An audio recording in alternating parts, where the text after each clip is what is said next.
yesterday it was a really good session because everyone was talking about what their biggest challenge is right now in the collective.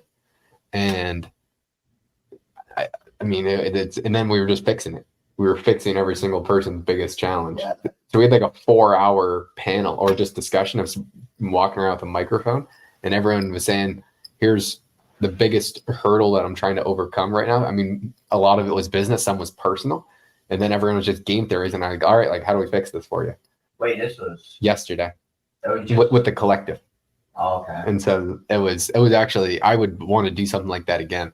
And so when I said, I don't know how to explain what I know to someone else to train a team to where I could expand my business, every single person was saying, all right, well, every single person has this problem, you dumb fuck. Everyone gets in that position. Like, here's the exact steps that you should take to where you can facilitate that sort of training. And you have to overcome that to get to the next kind of hurdle. And when you're surrounded by all these people who've been where you are and where you're trying to be, it makes it just so easy. Like, they just made it sound like, of course that's where you are. Like, that's the gradual process that you're going to get to. Yeah. Man, that is good. Yeah, so I think... Do you feel like you understand? Yeah. And what I would like to do with you during the summer is, like, you just walk around and just, while I'm doing what I'm doing, just, I need to write down the processes. So, because the problem is, what I do is just intuition and gut feeling. But there are processes that lead me to those conclusions. I just don't think about them because I do them naturally. Right. And well, so, it's a flow. And that's intuition. Yeah. Flow, you know, thinking. Yeah, I'm just like, I'm doing what I'm doing, not thinking, why am I doing what I'm doing? Yeah. I'm just like, I know if I do this, I'm going to get this result, but I don't actually know what I'm doing. And so I need to figure that out. That's probably why I started to explain. Yeah. I don't even know what the fuck I'm doing, but I know that it's working. No, you said that. Yeah. And I wouldn't. And so I need to figure out those processes to where if there could be 10 other people with this skill set, then you could have 50 clients, you could have 500 clients. Yeah. And I think that's like a good project to work on as well. Because if you could learn this stuff, we could take on 10 clients easy. And then it's the freaking world couldn't stop you. So that was, I think, the biggest thing. Just writing down everything that I do and why do I do it. And so when we're working, just like anytime I'm doing something, like, why are you doing what you're doing? And then, like, let's try and write it down. Like, why? Fuck, Josh, why? I don't even know why I'm doing this. So I got to figure that out.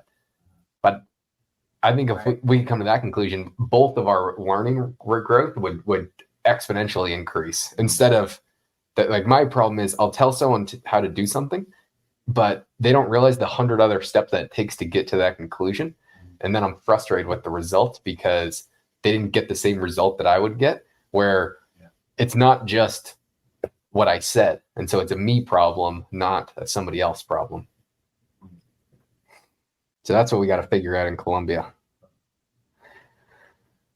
Yeah, at one point you just create, like, when you really know how to teach people how to do exactly what you do, you just teach one person to teach people how you learn how to teach people.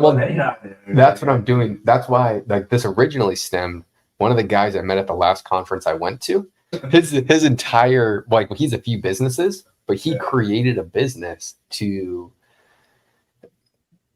basically systematize other businesses. And so I'm going through his process that he's letting me do for free, that he charges a lot of money for, and he has his entire team working with me. But I need to be able to write down every single step of the way, and then they're going to automate it to where I can give the playbook to somebody. And then it's very easy to train somebody. Or, like, what is the client onboarding process? What's the first step after you get the client? What's the first process of servicing it? For every single step of the way, there is something that you do. But if there's a checklist to where you know, hey, I just finished this one, I just finished this one, I just finished this, then it's a lot easier to know if you're in the right track. Because the biggest lesson that I learned from Ken, from watching him grow and have a business, is having trackable metric that his employees have to know if they're on the right track. So they have have a 10-year goal that everybody's on the same alignment with, that they're trying to get to. They have a yearly goal, they have a quarterly goal, they have a daily and a weekly goal as to, if I do this, here's how it gets to our quarterly goal. And that quarterly goal puts us on track to the yearly and to the 10-year. But everything, they know that how their job impacts the goal. And it's definitive and trackable, called KPIs. If you are not doing what you're supposed to be doing, I'm not the bad guy. Ken's not the bad guy. You have this that you're supposed to get done. Yeah. All of your coworkers are getting this done. There's nothing I can do for you. You have to be able to do this or you're done. And that's what you need to do. Or you have that excess fat in companies where people are doing nothing.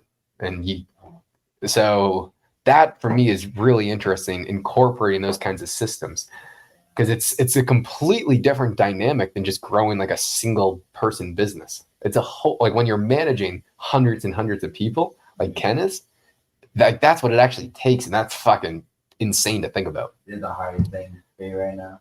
That's what I'm trying to think through. Yeah. Because it's all about leverage. Like I don't know.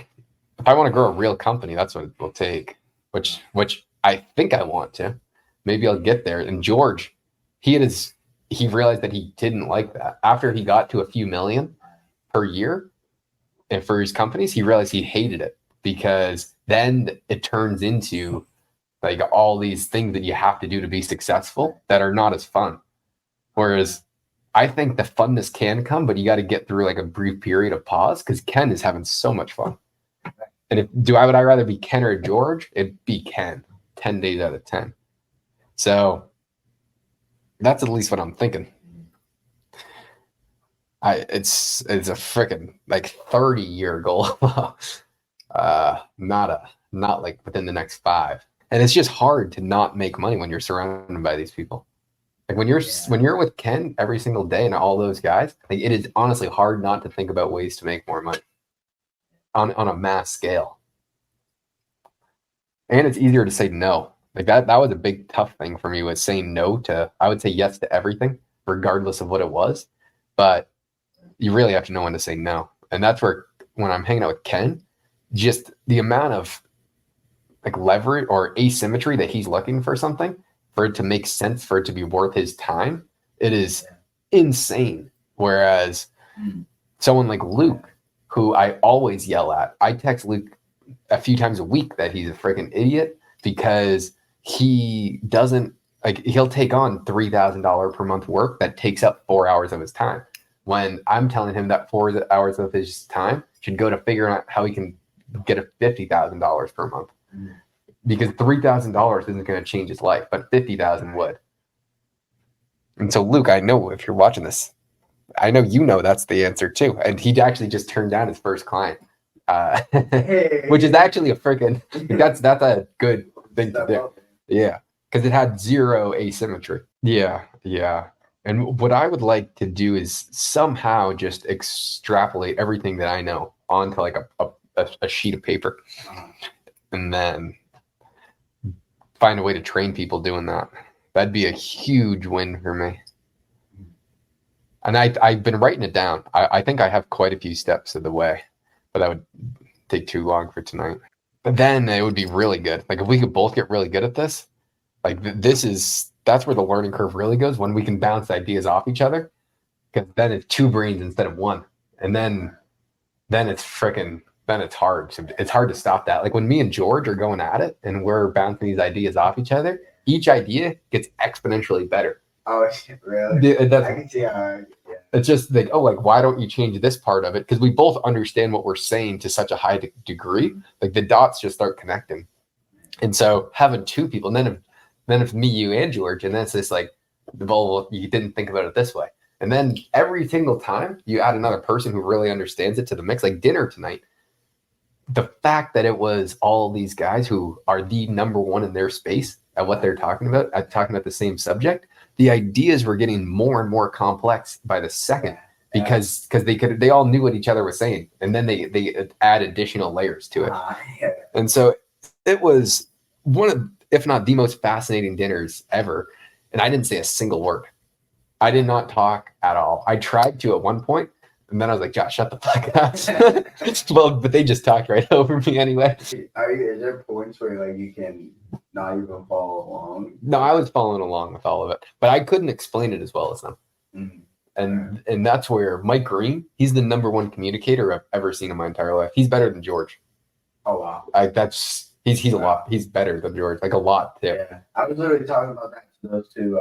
How good of a communicator. Georges. Yeah, I've never met anyone as good as Mike. And I honestly feasibly did not think he got better than George.